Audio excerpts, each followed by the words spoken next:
So like Danny said, but start off. Thank you guys, Franken, Hazine, Danny, the whole crew. You guys, this is great.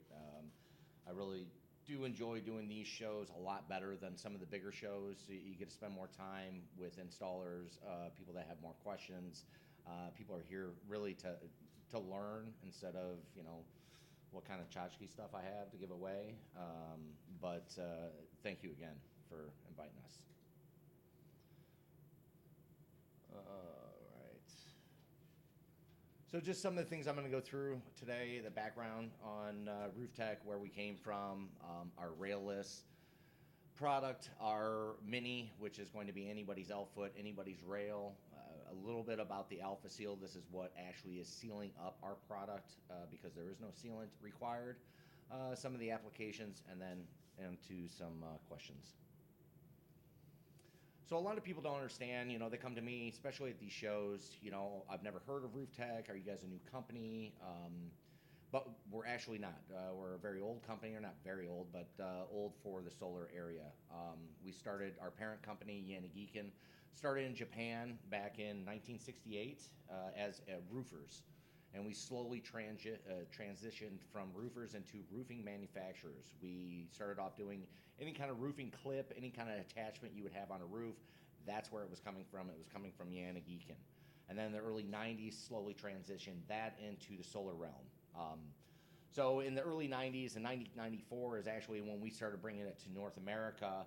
This is the time where Japan was just obtaining the million solar installs.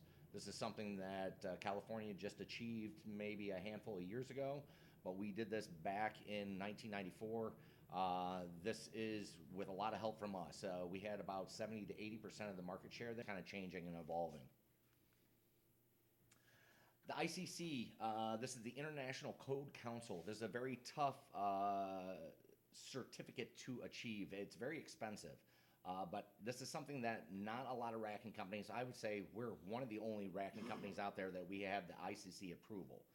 This is basically the ICC people coming to your manufacturing facilities to verify that what you are sending to a third-party testing is actually what you're manufacturing. I would have thought this is something that would have been a given for everybody, but I guess you just get to pick and choose. But this is really what helped us be brought into the market in North America. Japan at the time was kind of like the Wild West. And I know you guys have said that, when solar first came to Canada, it was like the Wild West. I mean, it's the same way in the U.S. First time it came there, people were just doing crazy things. Nobody's watching. Nobody really cares. Nobody knows. And it's just gotten tougher throughout the years. And this is really what helped us bring to market. Our stamped PE letters, that was US. Here's Canada. This is an older map. We have more stamped PE letters now, basically stating what our max span should be. It's always kind of growing because we're going where the work is. This is expensive to also obtain, getting a site-specific engineer to come and evaluate your product, and then write up these PE stamp letters. So it has grown, and if there is an area that you guys are currently working on, or somebody comes to you with an issue saying, hey, you don't have this yet, let me know. That's when we'll get it. You guys might have seen this on the table downstairs, these blocks I have. Basically just stating this is the difference between a traditional lag bolt and what we are using, our 5/13 wood screw. And it basically is showing the diameter of the wood screw. You multiply that by 1.5 times, and then you put this on either side of the rafter. Basically, if you're hitting into this red, this is not providing the value that you think it is. You're also risking blowing out rafters. It's just showing you that it's a lot easier for us to be able to hit that viable strength hitting into our rafters than it is with a traditional lag screw or lag bolt. And some of the issues that you will see. I mean, for people that are not used to doing this kind of work, it tends to feel like you are hitting dead center. Somebody untrained is not going to realize this. Blowing out rafters. These are issues that you might not see, might not notice, but a homeowner down the line when they go to sell the house, these are issues that they'll run into. Not properly pre-drilling holes for the lag bolts and your snapping lag bolts. These are issues that you'll run into, and we have eliminated these issues because there is no pre-drilling, pre-caulking, or post-caulking with our products. A little bit about our railless. So like I said, this is our 3rd generation railless. Again, there was nothing wrong with the prior generations. It was, you know, generation 1, maybe 2 didn't have enough wire management. We have wire management troughs here on either side, and I'll show you a better picture later on. They do have holes for zip ties. These are one of the issues that people always ask about when going railless, because you're used to wiring everything up onto your rails. What you're going to end up seeing in a further down slide is that we're doing more of the work on the back of the modules. We're doing it on the ground. It's always safer to be on the ground than on the roof doing a lot of this work. And then, you know, with the leftover wires, they would be going into these troughs. The clamps themselves, the mid clamps, end clamps, splicing, whether floating or attached, will handle any module 30 millimeter to a 40. We used to go to 46, but there was only one module manufacturer that was actually making a 46, so we eliminated that. So we've got you covered. This doesn't seem that big of a deal now, but a year ago to 2 years ago, when people were having issues getting modules or ordering a certain module and then receiving something else because that's all they could get. You know, getting to the job and finding out that you were planning for a 30 millimeter and now all of a sudden it's a 35, and it not being an issue was great for us. I mean, a lot of the other products on the market, whether it be a railless or even a railed, are requiring, you know, this clamp handles a 30 to a 32, and then you've got another clamp from a 32 to a 35, and so on. Stop me at any time if you guys have questions. So some of the reasons why to go railless, again, it's not that the prices are going through the roof now, but they were. Aluminum was going crazy a year, 2 years ago, and you know that's why we started getting initial looks for the railless side. But I always say, not, you know, transporting rail, not having damaged rail, not having to deal with damaged rail, not cutting little pieces of rail and having this left over in your warehouse. Going to a job site, finding out that there is a stink pipe or something that's preventing you to put a module, and then finding an area on that roof to put this module, you usually are cutting little pieces of rail to fit just 1 to 2 modules. With the railless, it's easily done. It's a lot easier throughout. Some of the things that we've worked out too with Franken is that if you guys are ever looking to do a railless project or interested in doing something like this, we will offer up the job for free, and we'll come out and do training with your guys on that roof. So I will be coming to do the job with your guys on the roof that you're doing it, not just in-house training, not office training, not warehouse training. It's actually on a real roof. We found that we just have better results in a case like this than to expect everybody to understand what I'm talking about on the floor, and I'm mapping something out, and then you get to the job and they don't remember what you told them. It just turns out a lot easier. So we're not going to watch this whole thing, but it's just to show you that we have videos. This is one of many videos that we constantly are updating for railless installs, or really just our products in general. So we try to make it as easy as possible for people to go back to our webpage, pull up different videos like this if they have questions. But again, I always say just call me. But on top of this, I'm going to be doing that training with people in real life. It's not just having to watch a video. You know, some of the presentations, sometimes I like to use this as filler and then, you know, watch this for, 5, 7 minutes and then. So this is what I was talking about on the wire management side. You're going to be wiring your inverters right to the panels themselves. All the wiring is going to be onto the back of the panels themselves. And then anything left over is going to be going into these troughs, or also zip tied tightly or secured to the edge of the modules. This is going to get more and more prevalent. There are a lot of national installers, at least in the US, and it hasn't gotten that way yet in Canada, but a lot of the national installers have moved towards a railless option, whether it's me or somebody else, just because it does save these guys money in housing, transportation. There's a lot of other aspects to the arrays than just putting them up. Some other features of our product, along with that 30 to 40 millimeter clamp adjustability, there is about a 1.25 inch leveling right on it. This is going to help out a lot on those wonky roofs. Or I've seen on some jobs where there's an addition added on in the back of the roof and you have a seam that runs right down through the middle of the roof. It makes it so that array does not quite match up. They don't look as level. This is going to help with that, and it's going to make that whole roof look a lot better than maybe it should. This was a case study. I think we did this in Colorado. Really, one of the only reasons why I have this set up is because the roof is 2 different roof pitches, it's 2 different roof materials, and it's different orientations, and offset as well. It's all done with the same product. So it's not a different, so this is actually the roof, and I think this is a rolled asphalt, and then you've got an asphalt shingle, but this could have been any kind of membrane or bitumen, really any other kind of roof product, but it's really just to show that it's the same product that is going to be on all roofs. So all of our products are able to do a 0 pitch up to a 45. Outside of that 45, it's just separate site-specific engineering to have somebody come in and sign off on this. It's not that we haven't done it, because we definitely have. We've done those big, steep church pitches and almost vertical. So it's just somebody else to come in and sign off on it. All of our testing only went to 45. It's not saying that it can't do the 45.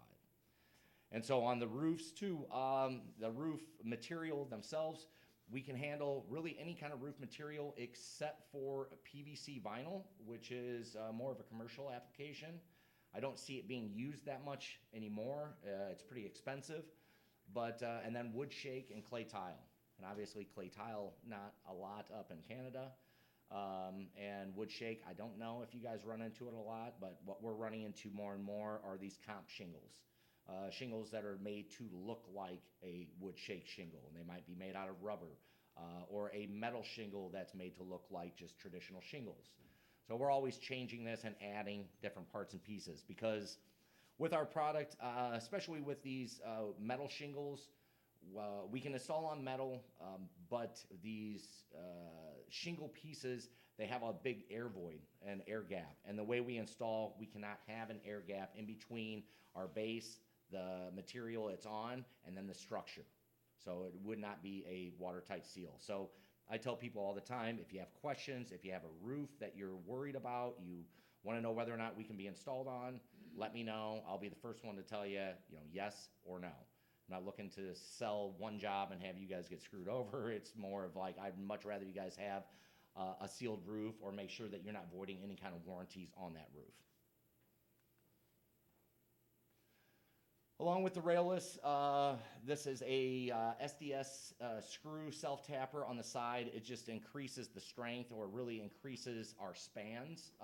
And up here, it's important to use, or important to know what your spans are and what they can be.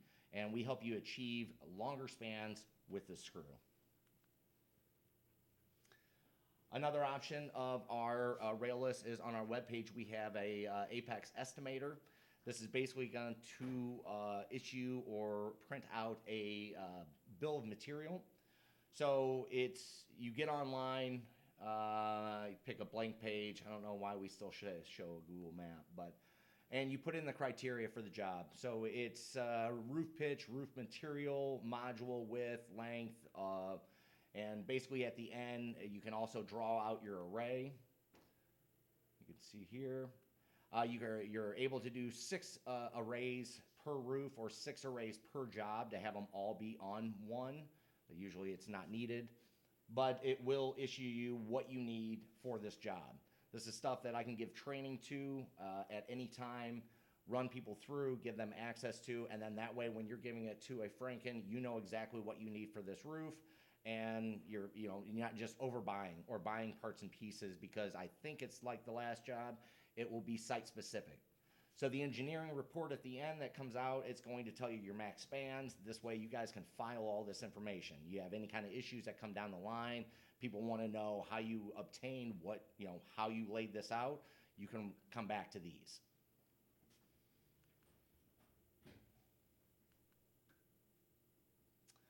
One of the products, so I mentioned the ends and the mid clamps on our Apex. We also have splicing, but the splicing is really dictated by the module manufacturers themselves. The modules will say whether or not they allow for corner clamping or allow for splicing. Some do, some don't. So I'm always bringing up, people are asking me questions, where are my clamping zones? And I said, well, the clamping zones are dictated, again, by the module manufacturer. That's going to be on the module. It's not going to be from me. But we do also carry a splice. So the splice can either be floating, meaning not attached to the roof, or it can be attached to the roof as well. Comes into play more on, if I had an array or I had a layout and it's in landscape, I could do 2 clamps, or I'd be saying it's a 4-point connection, 2 on the bottom, 2 on the top. You turn that into portrait, I could have 1 clamp in the middle, and then I could have a attached splice connecting 2. It's a way to eliminate product, I guess, lowering the cost, only putting out what you need. Any questions on the railless? So the Mini, yeah. Can you put critter guard on that? Yes. So it's still, one of the things that I didn't mention is that it does have a skirt in the front. The skirt is there aesthetically. It looks nicer, and that's kind of what I have on the display downstairs. But it also bonds everything east and west. So with our clamps, with the bonding, the clamps are actually bonding every column north and south. You throw that skirt on the front, and now it's bonded all of those columns together. So it does serve a purpose, but you don't need to have it. So if people say, well, you don't see the skirt because where it's laying, because it does look nicer, but if you can't ever see it, why do you need to make it look, that much prettier? It's an added cost. You could use splices, again, just on the eave row to connect each one of those columns together, or you could just use your bonding lugs that you're already using. So the Mini is a product, this is probably what you guys have either seen or heard of, is gaining more speed or steam up here. It started up in Canada maybe 5 years ago in Nova Scotia and has moved its way west. This product, again, like all of our products, is no pre-drilling, no pre-caulking, no post-caulking. It can go on to, again, 0 pitch up to the 45. It is going to be anybody's L-foot, anybody's rail. So it's just the flashing. What comes with this, or what you need from Roof Tech, is actually the base itself. There is actually a flange bolt, which I'll show you. Flange bolt to connect the L-foot, and then after that, it's going to be somebody else's L-foot and somebody else's rail. So anybody that wants to have, speed up their jobs because we're getting away from the traditional flashing, this is the way to go. It's getting to still use your L-foot and rail. It's just going to be the way it is flashed to the roof. We also talk a little bit, sometimes, the carriage bolt. The carriage bolt is something you can buy anywhere. We do not provide a carriage bolt. This would be for attaching a junction box or anything else onto this roof. We've used in other, here we go. The Mini also is being used for conduit mounts. So we saw this for years, that people were using this because we do have a self-tapper that runs right along the side, and you can put your Half Moon or your Cowboy there. But it's a bit of an overkill. The Mini is made for arrays and the support of arrays. So, putting a Mini down for whatever the cost is seems a bit of an overkill for conduit mount. So downstairs I do have our new conduit mount. It's so new that I do not have any slides for it, but I do have samples downstairs, and you can see them, and they will be available next month. It's just a much smaller profile. It does come with 1 screw. That's all it requires, and it's sealing up the same way that our traditional flashing does.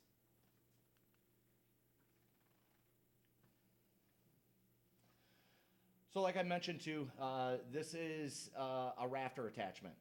So up here, it's more on the railless side. I'm still telling people, even though we are a decking / rafter attachments, to hit your max spans or to increase your spans, still try to hit the rafters. You're going to get longer spans if you're hitting rafters than if you're hitting decking only. But it is 2 screws right down the middle for a rafter attachment, and then 5 screws, meaning the top screw and the 2 on either side, for a decking install.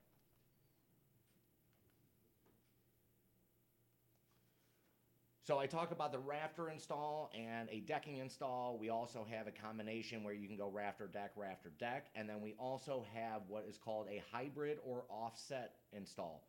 So there's not 2 rafters here, it's just one or the other. And basically you put in this first screw, and for whatever reason, either the rafter is bowed, it is mismeasured.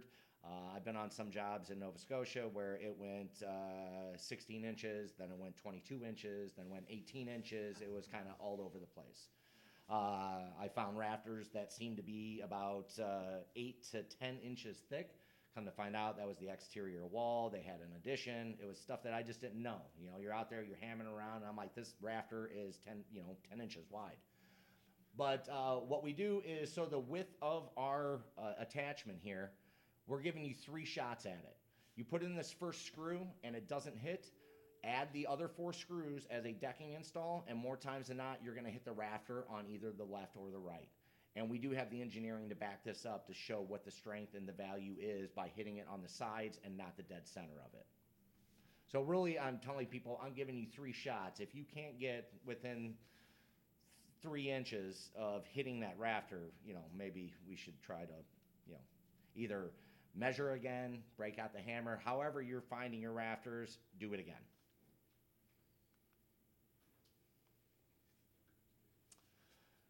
Some of the questions that I come up or I'm asked, or when are you going to have an attached L-foot? When are you going to have an integrated L-foot? We want it all one piece. It would be cheaper. It would save me time for putting these together every time.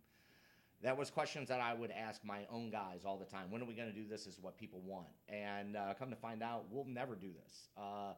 We had the adjustment of about 2 inches by sliding this L-foot up and down. What that is able to do is now when you put your bases down and you bring up your rail, you are not forcing the rail to meet your L-foot. You can slide these down to meet your L-foot. You don't have to pull it up. One's bending up to meet the L. The next one's pushing down. You're binding your roof. You're putting undue stress on your roof. And what this is going to do over time, even in the course of a year, if you go back to tighten nuts and bolts, which everybody's told to do, nobody really does unless there's an issue, you're going to have a lot less issues without that roof being bound up like that. When it's bound up like that, just the wind over the course of a year is going to loosen things up, more so than if it wasn't stressed. So by having this ability, I don't think we'll ever go to that. But I like to share that just to show people that that's why we have that adjustability, and that's why we don't have an integrated L-foot. More testing. So basically on this test, this was a mechanical test. It showed, people ask us why we have 5 screws. There's some competitors out there that have 4 screws. What they're not taking into account is that a possibility of one of these screws being in a butt joint of the roof. So where your OSB or your plywood meets, having one of those screws go through the center now provides absolutely no value. So we know this, that there could be a possibility on one or multiple attachments on a roof. So we're saying that even though one of those are not going to have value, 4 of them are going to have value. It doesn't matter when you're on a rafter, but when you're doing a decking, it does. And if you look at our bases are offset. Our screws are offset. They're not directly across from each other. Again, that's just to make sure that only one of those have no value instead of 2 of those or 3 of them. We also provide a max span calculator for the Mini along with the Apex. This would be a tool that you can use on a roof, on the fly. So if you guys are hitting your rafters and all of a sudden for whatever reason you miss a rafter and now it's a decking only attachment, you can put in what my next rafter or my span would be going from that decking to the next rafter. This just basically is just another thing that would back up why your spans are why they are. If people have questions, you can go back to us and they're all going to relate back to our PE stamped letters. We don't make you do all the calculations yourself. It's just something you put in the criteria and then out pops your max spans. Our Alpha Seal. I made a big mistake. I've been with Roof Tech for about 4 years, and we kept calling it butyl. And our guys were constantly on us to say, stop calling it butyl. You know, this is our flexible seal. This is our flexible flashing, our Alpha Seal technology. It's still hard for me to say it. But the reason why is because not all butyl is the same. You know, you can go to Ace Hardware, you can buy a pack or a roll of butyl. It is not going to be the same as ours. Ours is our patented compound. It is different than what you can buy anywhere in the world, unless you found out where we were making it, and then you could buy it there. But it does, you know, people ask, you know, with the roof, you know, asphalt, it really conforms to the roof. And that is why we are a watertight seal. We are not a water diversion. We are not water shedding. We are a watertight seal. That's the difference between traditional flashing and what we're doing is that traditional flashing is more directing the water away from the holes that you have created. And what we're doing is making it a watertight seal around the holes that we created. So a little bit on our Alpha Seal, that is the black magic. That is what is sealing up our product. We used to require 3 sides of sealant around our bases. We no longer do. That is an option for UV protection, but you do not need it. Metal roofs, we do require a little, and I'll show you that going on. Looking at some of these temperatures, what we need this to be is pliable. We need it to be rubber, malleable, being able to move. So when you get to the cold temperatures, even though we're saying -5, it can go much lower than this. It can go much lower than freezing. But what you need to do is keep these bases like you kept your sealant before. You know, you don't leave your sealant on the ground or in the snow. You were keeping it warmer in the cab of the truck. You need to keep it rubbery. So what I tell people is the roof itself is usually going to keep I wouldn't say warm temperature, but it's not going to be as cold as outdoor temperature because of the heat rising up through the house. What I say is use a heat gun on the back of our product. So you peel, you stick down on the roof. Did it stick? If it did not, then you heat it up again. Heat the roof a little bit. Push it down. Did it stick? If it did, then you put your screws in. You move to the next one. And it can instantly go back to cold.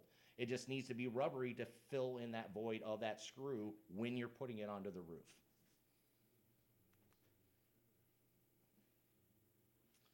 A little on the Alpha Seal as well. You don't really get this too much on the mini side, but you do get this on the Apex side, is where the base is going to land.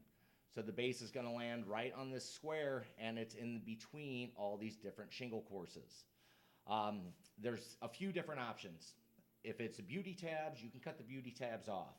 But yeah, we always tell people I don't want you to risk doing that and cutting too low and cutting off, you know, the bottom layer of a shingle. Another option is if you did not have extra pieces of the Alpha Seal, you could use shingles themselves, but you need to seal them up. You know, that's putting some sort of sealant on the back of it, but that's virtually what you're doing anyways when you put our bases down. Or if you have the pieces, you're going to build it up. And this is basically shimming. It's keeping it level.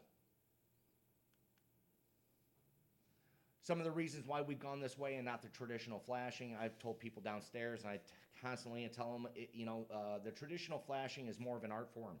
It is something that this guy has learned over the course of years and years of doing this. He knows what he's doing. Most installers will have that one guy that does it great. He's the guy on where to put the flashings, how to put them down, how to fluff the shingles, knowing that he hit nails and knowing to hit those holes, flash those holes.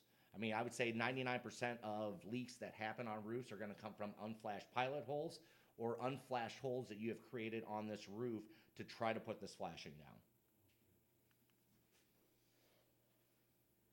Again, it gets more into the testing that we have done. I mean, we're constantly testing, and even with our Alpha Seal, we have not changed the formula, but we constantly are testing with the same formula.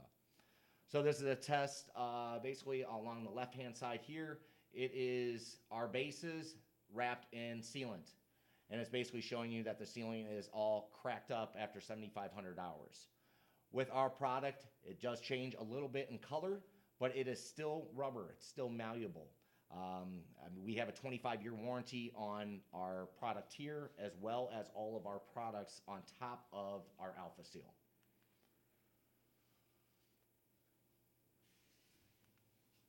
So it shows here, I mean, when they rip that up, really the only 2 points that are still sealing up are these two rubber spots here on that sealant. Underneath, the complete underside is still malleable, it's still rubber, it's still doing its job, it's still sealing up. I've gone to jobs before where they're re-roofing and we're helping out. They're going to be putting on a new product, but they had the old product on there. At first, they want to reuse because we still say you can use our bases twice. No matter what the product is, you can use our bases twice, but you have to get rid of the old alpha seal underneath, which is virtually impossible. It is so hard to do. So if people really want to save money, they can, and I'll tell them tips and tricks. Twist it off, you'll get a lot of it off, and then throw them in a freezer. Freeze that stuff as much as you can, and it'll crack off. But it just isn't worth it. It does not make sense to do it. It's always, you should just buy new bases. Metal roofs. So like I said, all the roofs that we are able to do, membrane roofs, we just can't do PVC, wood shake, and clay tile. On the metal roofs, it is a little bit different because we're asking for... Who left their phone on?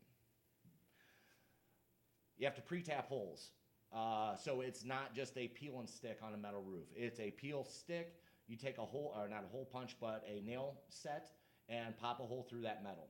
The reason why is we see that when that wood screw hits that metal and it has the ability to spin that seal out, it will not pull into the cavity. It'll spin it before it gets into it. So we need the hole to make sure it just pulls into that cavity. And additionally, you do need a little sealant at the top, a little triangle as a water shedder, a water diversion. Basically because this is completely sealed up and you have walls on either side, now you have standing water here. And even though it's a metal roof, you don't want standing water anywhere. So this is going to help prevent that. Some more on the testing. This is a water submergent test. This is the only thing they require is that it needs to be under 6 inches of water for 6 hours, and that's it. And that's everybody in the market. So we've done our own tests, and we've had fully submerged for over a month, and then we had actually a real life test where it was a new flat roof being installed. It was not pitched correctly for drainage. And about a year later, found out that half of the array had been underwater for a year. And so after hearing that, without 0 leaks from our product. So, we've got this guy to do all this testimonies for us, and, he's doing our advertising. It was just, you would never do a test like this. But luckily or unluckily, we do have it.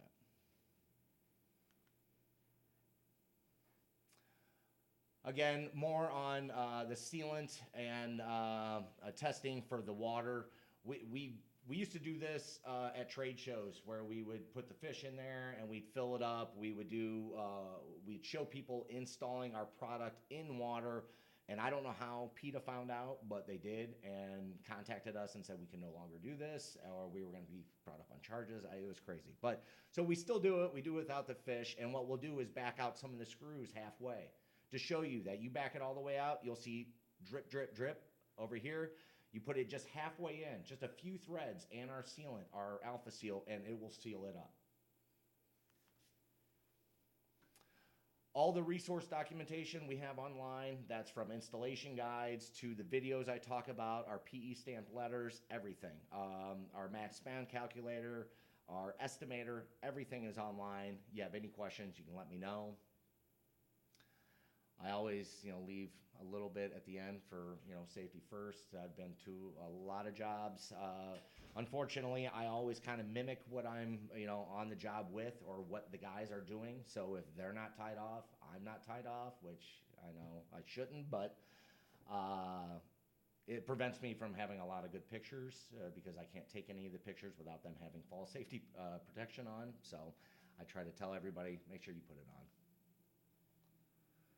And then just going back through, I can do trainings on the bombs. I can do trainings on the estimator. I can do trainings on the max span calculator, figuring out what our max span should be. And then also, again, I will come out to your site to do an Apex install. The minis, we don't do anything like that anymore just because it is so easy to explain how to install the minis. And it's really, you're switching out the feet that you already have and replacing it with a much faster install with our minis than you are with the Apex. The Apex does have more measuring involved, It's more precise measuring. And if I were to just give you my install guide and have you look at it, I mean, it reads like stereo equipment. You know, it's very difficult to understand because we put everything into it. We need to cover ourselves. So when I come to a job site, I'm not installing it necessarily like the install, but I'm following everything you need to do, and I just speed things up. It's already going to be a difficult day because it's a new process, and I'm teaching somebody a new way to install something they've been installing for the last 5 years. So it's anything to do to help is much appreciated.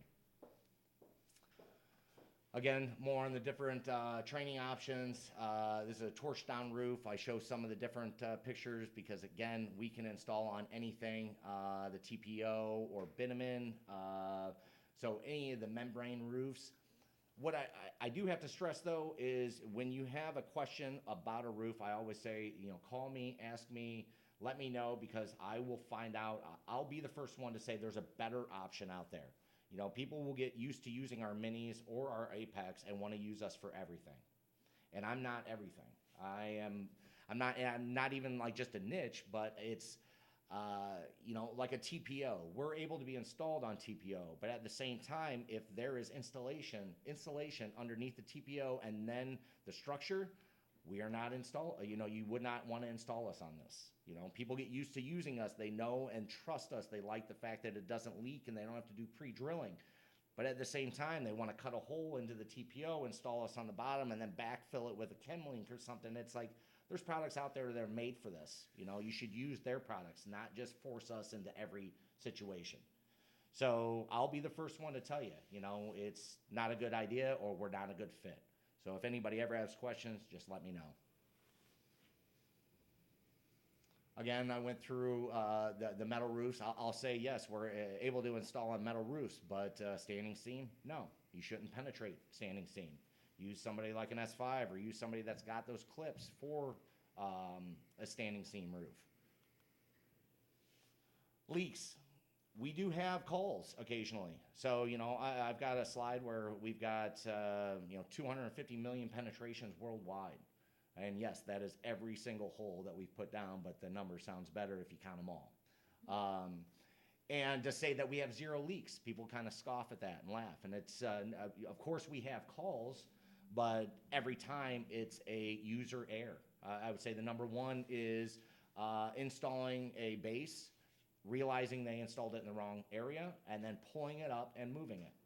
We always say, if you installed it in the wrong area, leave it, burn it. I'd rather know that this is sealed up and not going to be an issue than to throw caulk into it and then maybe there's an issue, you know, down the line. Sometimes it doesn't even get caulk. You know, I'll get a call where they show right out of the bottom of my nail head, it's dripping. They show me a video. I said, yeah, I mean, show me the top. They show me the top. It looks okay. Then I'm going to the site. And I go there, and you go, if they would have just panned out a little bit, you would have saw the same 5-screw configuration just above it with a drip mark leading to it. And there's no base up here. And then the guy goes, I did do that. You know, I'm like, you know, I just kind of waste a plane trip. But, I mean, that's what we're going to be there for, to at least show them what they have done wrong. Sometimes it's installing, let's say, on a metal roof and not pre-tapping holes. You spun the butyl out. There's just things that if you follow what we say and it's not that difficult, you're not going to have a problem. And so after the 250 million penetrations, of course we have people that call, but never has it been because of a product failure. It's always been human error.